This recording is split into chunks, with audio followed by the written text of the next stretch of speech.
العالمين والعاقبة للمتقين نبينا محمد وعلى آله وصحبه أجمعين ومن تبعهم بإحسان إلى يوم الدين أما بعد أعوذ بالله من الشيطان الرجيم بسم الله الرحمن الرحيم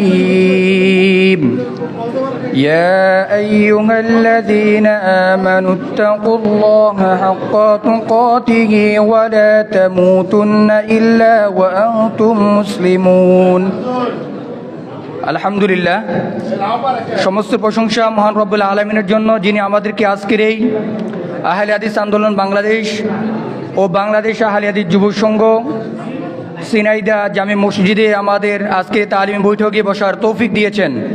সেই শুকরিয়াতে আমরা সকলে বলি আলহামদুলিল্লাহ।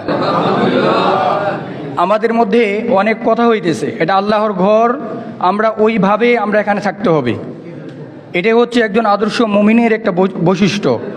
আমরা যদি নীরবতাভাবে থাকি, এতে আমাদের নেকি হবে ইনশাআল্লাহ। সম্মানিত মুসল্লিবৃন্দ, আমি আপনাদের সামনে সাংগঠনিক বিষয় আলোচনা করব। সেটি হচ্ছে বাংলাদেশ আহলে হাদিস যুব সংঘের এর 4 দফা কর্মসূচি আছে। আমাদের আজকের অনুষ্ঠানে একই কর্মসূচি আছে। সালাতুল মাগরিব থেকে এশা পর্যন্ত, সালাতের পরে, আসর সালাতের পরে কে কোরআন তেলাওয়াত করবে, কে আলোচনা করবে, এবং সালাতুল মাগরিবের সালাত আদায় করার পর কারা আলোচনা করবে, এটা যেমনভাবে একটা সূচিপত্র আছে, বাংলাদেশ আহলে হাদিস যুব সংঘেরও অনুরূপভাবে 4 দফা কর্মসূচি আছে। যে 4 দফা কর্মসূচিকে সামনে রেখে তারা দাওয়াতি কাজ করে থাকে। দাওয়াতি কাজের 4টি কর্মসূচি হচ্ছে তাবলিগ বা প্রচার, 2 নম্বর হচ্ছে তানজিম বা সংগঠন, 3 নম্বর হচ্ছে তারবিয়াত বা প্রশিক্ষণ, 4 নম্বর হচ্ছে তাজদিদে মিল্লাত বা সমাজ সংস্কার। এই 4টি বিষয়কে সামনে রেখে বাংলাদেশ আহলে হাদিস যুব সংঘ কাজ করে থাকে। সম্মানিত মুসল্লিবৃন্দ, তাবলিগ বা প্রচার এর মানে হচ্ছে আমাদের সমাজে অনেক যুবক আছে যারা দাওয়াতি কাফেলা থেকে অনেক দূরে, যারা দেখবেন আমাদের আহলে হাদিস সমাজের দিকে আপনি লক্ষ্য করে দেখবেন, যারা আমাদের আহলে হাদিস সমাজে জন্মগ্রহণ করার পরও তারা দেখবেন ইসলামী হালাকা বা ইসলামের জ্ঞান থেকে তারা অনেক দূরে থাকে। এজন্য বাংলাদেশ আহলে হাদিস যুব সংঘ তাদের প্রথম যে 4 দফা কর্মসূচির একটা হচ্ছে তারা তাবলিগ বা প্রচার, সমাজের মধ্যে শিরিক বেদাতকে তারা পার্থক্য করে, তারা সমাজের মধ্যে কোনটা শিরিক কোনটা বেদাত তারা স্পষ্ট করে, এই বলে তারা দাওয়াতি কাজ চালিয়ে যায়। আর আমাদের দাওয়াতি কাজের মূল স্লোগান হচ্ছে, আসুন পবিত্র কোরআন ও সহিহ সুন্নাহর আলোকে জীবন গড়ি। এটা হচ্ছে প্রথম কর্মসূচি। 2 নম্বর হচ্ছে তানজিম বা সংগঠন। আপনি যদি একটি সমাজকে যদি সংস্কার করতে যান, তাহলে আপনি একা একা সমাজকে সংস্কার করা কঠিন হয়ে যাবে। যেমনভাবে আমরা অনেক পাট দেখি, পাট ক্ষেত, ওই পাটের একটা রশি যদি আপনি এভাবে টান দেন তাও ছিঁড়ে যাবে। আর কয়েকটি পাট যদি একত্রিত করেন, তাহলে এটা দিয়ে একটি জাহাজও বেঁধে রাখা সহজ হয়। এজন্য আমাদের তানজিম বা সংগঠনের মধ্যে এই জিনিসটা করে থাকে, আমাদেরকে সংগঠনের একটি নিয়মের ভিতর তারা থেকে দেয়। আমাদের এই সংগঠনের জনশক্তির স্তর হচ্ছে 3টি। তার প্রথমটি হচ্ছে প্রাথমিক সদস্য। আমাদের সংগঠনে যদি কেউ আসতে চায়, তাহলে প্রথম তাকে প্রাথমিক সদস্য তাকে গ্রহণ করতে হবে। 2 নম্বর হচ্ছে কর্মী হতে হবে। তারপরের ধাপ হচ্ছে আমাদের কেন্দ্রীয় কাউন্সিল। আমাদের এই সংগঠনের কিছু স্তর রয়েছে। তার প্রথমটি হচ্ছে এলাকা, যা আজকে আমাদের বেরাইট এলাকা শাখাতে এসেছি। এই এলাকা শাখার মধ্যে আমরা কাজ করে থাকি, এবং তা দ্বিতীয় কাজ করে থাকে উপজেলায়, তারপর জেলায়, এবং তারা কেন্দ্রীয়ভাবে তারা দাওয়াতি কাজ করে থাকে। এজন্য বাংলাদেশ আহলে হাদিস যুব সংঘের 2 নম্বর যে মাধ্যমটি, সেটি হচ্ছে তানজিম বা সংগঠনের মাধ্যমে তারা কাজ করে থাকে। 3 নম্বর হচ্ছে তারবিয়াত বা প্রশিক্ষণ, বাংলাদেশ আহলে যুব সংঘের তারা বিভিন্নভাবে প্রশিক্ষণ দিয়ে থাকে এবং মানুষকে তারা এই প্রশিক্ষণ দেয় তাদের নিজের জীবনটা কিভাবে গড়ে তুলবে। তার এক নম্বর হচ্ছে তারা প্রতিদিন অন্ততপক্ষে 1 পৃষ্ঠা হলেও তারা কোরআন তেলাওয়াত করবে। এটা হচ্ছে আমাদের দাওয়াত, আর আমাদেরকে এই দাওয়াতকে গ্রহণ করতে হবে। আমরা আজ এই মুসলিম সমাজ অধপতনের অন্যতম একটি কারণ হচ্ছে আমরা কোরআন থেকে দূরে থাকার কারণে। আমরা মুসলমানরা আজ এক সময় আমরা বিশ্ব পরিচালনা করেছিলাম, কিন্তু আজ আমাদের এই বাংলাদেশে 95% মুসলমান থাকার পরেও আমরা কি আদর্শ দেশ আমরা আজমত পাচ্ছি না। তার অন্যতম কারণ হচ্ছে আমরা কোরআন থেকে দূরে থাকার কারণে। সম্মানিত উপস্থিতি, এজন্য আমাদেরকে অন্ততপক্ষে আমরা 1 পৃষ্ঠাও যদি না হয় আমাকে আপনাকে দৈনিক একটি করে কোরআনের আয়াত এর অর্থ জানতে হবে। তাহলে মাস শেষে আপনি 30টি আয়াতের অর্থ জানলেন এবং মাস শেষে যখন বছর শেষ হবে প্রায় 360টি আয়াতের অর্থ আপনি জানতে পারলাম। কিন্তু আমরা সেটা করি না থাকার কারণে আমাদের বয়স আজ 40 হয়ে গিয়েছে, কিন্তু সূরা ফাতিহার অর্থই আমরা জানি না। সম্মানিত উপস্থিতি, এজন্য বাংলাদেশ আহলে যুব সংঘ তারা তারবিয়াত বা প্রশিক্ষণ দিয়ে থাকে। তার কিছু ধারাবাহিকতা আছে। প্রথমটি হচ্ছে তারা অন্ততপক্ষে 1 পৃষ্ঠা কোরআন ও একটি হাদিস তারা পড়বে।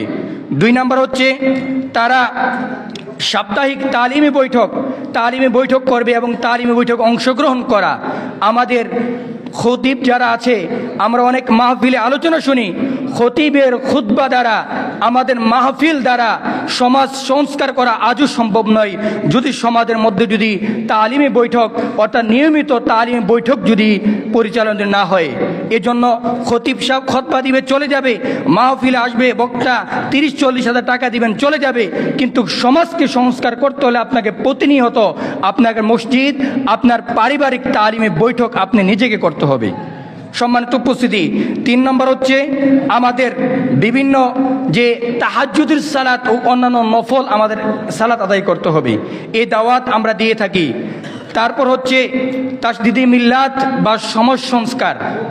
আমাদের আহলে হাদিস আন্দোলন বাংলাদেশ ও বাংলাদেশ আহলে হাদিস যুব সংঘের যে অন্যতম একটি দাওয়াত ও কর্মসূচি, সেটা হচ্ছে তারা সমাজ সংস্কারের কাজ করে। আমরা সবাই জানি বাংলাদেশ আহলে হাদিস যুব সংঘ ও আন্দোলন হাদিস বাংলাদেশ একটি অরাজনৈতিক, তারা কোনো রাজনৈতিক দলের সাথে সম্পর্কিত নয়। তারা আওয়ামী লীগ নয়, বিএনপি নয়, জামাতে ইসলাম নয়, চরমনায় নয়, হেফাজত নয়, ইসলামী আন্দোলন কারোর সাথে তারা মিশে যায় না। তারা স্রেফ একমাত্র পবিত্র কুরআন ও সহিহ হাদিসের দাওয়াত তারা মানুষের কাছে নিয়ে যায়, আর এই দাওয়াত তারা দিয়ে থাকে। এজন্য আমাদের সমাজ সংস্কারের ক্ষেত্রে কিছু কাজ করে থাকি। 1 নম্বর হচ্ছে শিক্ষা সংস্কার। বর্তমানে আমাদের সিলেবাসগুলো দেখলে বোঝা যায়, এখানে দেখা যায় পুরুষ থেকে নারী, নারী থেকে পুরুষ হয়ে যাচ্ছে, এমন শিক্ষা ব্যবস্থা আমাদেরকে দিয়ে যাচ্ছে।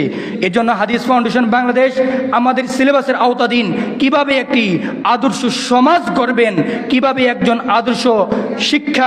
আদর্শ ছাত্র গঠন করবে, এই নিয়ে হাদিস ফাউন্ডেশন বাংলাদেশ তারা কাজ চালিয়ে যাচ্ছে।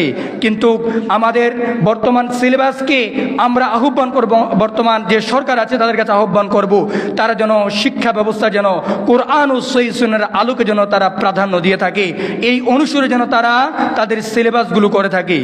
সম্মানিত উপস্থিতি, আমাদের সমাজ সংস্কারের 2 নম্বর বিষয় হচ্ছে অর্থনৈতিক সংস্কার। বর্তমানে আমাদের এই সংস্কারে, এই ক্ষেত্রে, এই পয়েন্টে আমরা অনেক ইসলাম থেকে দূরে।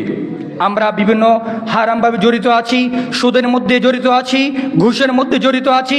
কিন্তু আহলে হাদিস আন্দোলন বাংলাদেশ ও বাংলাদেশ আহলে হাদিস যুব সংঘ তাদের কর্মসূচির মাধ্যমে মানুষের মধ্যে দাওয়াত দিচ্ছে, মানুষের মধ্যে সমাজ সংস্কার করছে যে সুদ হচ্ছে একটি হারাম পন্থা, এ থেকে আপনাকে বের হতে হবে, আপনাকে হালাল রুজি অন্বেষণ করতে হবে। এই দাওয়াত তারা মানুষের কাছে দিয়ে যায়, এই দাওয়াত নিয়ে তারা মানুষের কাছে চলে যায়। 3 নম্বর হচ্ছে নেতৃত্ব সংস্কার, কিভাবে একটি সমাজ চলবে। গাড়ির চাকা ছাড়া যেমন গাড়ি চলে না, একটি আদর্শ নেতৃত্ববান যোগ্যমানের ব্যক্তি যদি না থাকে তাহলে ওই আদর্শ ওই সমাজটাই অচল হয়ে যাবে। এজন্য একটি আদর্শ সমাজ যদি আপনি গড়তে চান, একটি আদর্শ মানুষ যদি সমাজের মধ্যে গড়তে চান, তাহলে আপনাকে নেতৃত্বের সংস্থান আপনাকে করতে হবে। আপনাকে নেতৃত্ব হতে হবে সেই কোরআন ও সুন্নাহর আলোকে। আপনি সেই নেতৃত্বের কাজ করছি, অমুক দলের অমুক পীরের ভাবে আমরা কাজ করে যাচ্ছি না, আমরা ভুল পথে আছি। সম্মানিত উপস্থিতি, এই জন্য আমাদেরকে সংগঠনের যে আরেকটি দাওয়াত দিয়ে যায়, সেটি হচ্ছে তারা নেতৃত্বের সংস্থানের মাধ্যমে তারা দাওয়াতের কাজে দিয়ে যায়। এই আমাদের এখানে যদি সংগঠন যে আসতে হয়, কোনো ক্ষমতার জোরে আপনি এখানে বসতে পারবেন না। যার এখানে আসতে হয় পবিত্র কোরআন ওই সহিহ সুন্নাহর জ্ঞান যাদেরই থাকবে তারাই আসবে। আর আজ আমাদের সমাজটা এই নেতৃত্বের অভাবের কারণে আমাদের সমাজ, আমাদের রাষ্ট্র, আমাদের ব্যক্তি জীবন, পারিবারিক জীবন সব কিছুই আজকে অধঃপতনের দিকে আছে। এজন্য আমাদের যে 4টি কর্মসূচির কথা বললাম, যে 1 নম্বর হচ্ছে তাবলীগ বা প্রচার তারা মানুষের কাছে দিয়ে যায়। 2 নম্বর হচ্ছে তানজিম বা সংগঠন, তারা একটি সংগঠনের আওতাধীনে থেকে তারা দাওয়াতি কাজ করে থাকে। 3 নম্বর হচ্ছে তারবিয়াত বা প্রশিক্ষণ, তারা শুধু সংগঠনে বসেই চিরা আর মুড়ি খায় না, তারা সংগঠনের তারা প্রশিক্ষণ দিয়ে থাকে। 4 নম্বর হচ্ছে তারা তাজদিদে মিল্লাত বা সমাজ সংস্কারে তারা কাজ করিয়ে যায়। এই আশাবাদ ব্যক্ত রাখে আমি সর্বশেষ এই কথাটাই বলছি, আহলে হাদিস আন্দোলন বাংলাদেশ ও বাংলাদেশ আহলে হাদিস যুব সংঘ চাই এমন একটি ইসলামী সমাজ যেখানে থাকবে না প্রগতির নামে কোনো বিজাতীয় মতবাদ, থাকবে না ইসলামের নামে কোনো রূপ মাযহাবী সংকীর্ণতাবাদ। ওয়া আখিরি দাওয়ানা আনিল হামদুলিল্লাহি রাব্বিল আলামিন। আসসালামু আলাইকুম ওয়া রাহমাতুল্লাহি ওয়া বারাকাতুহু। মাশাআল্লাহ। সম্মানিত কাউসার বিন হুসাইন, বাংলাদেশ আহলে হাদিস যুব সংঘ ঢাকা দক্ষিণ খিলগাঁও এলাকার সম্মানিত সভাপতি, শিক্ষক মাতিসা আইডিয়াল স্কুলের এখন আলোচনা করেছে। সম্মানিত উপস্থিতি, এ পর্বে আলোচনা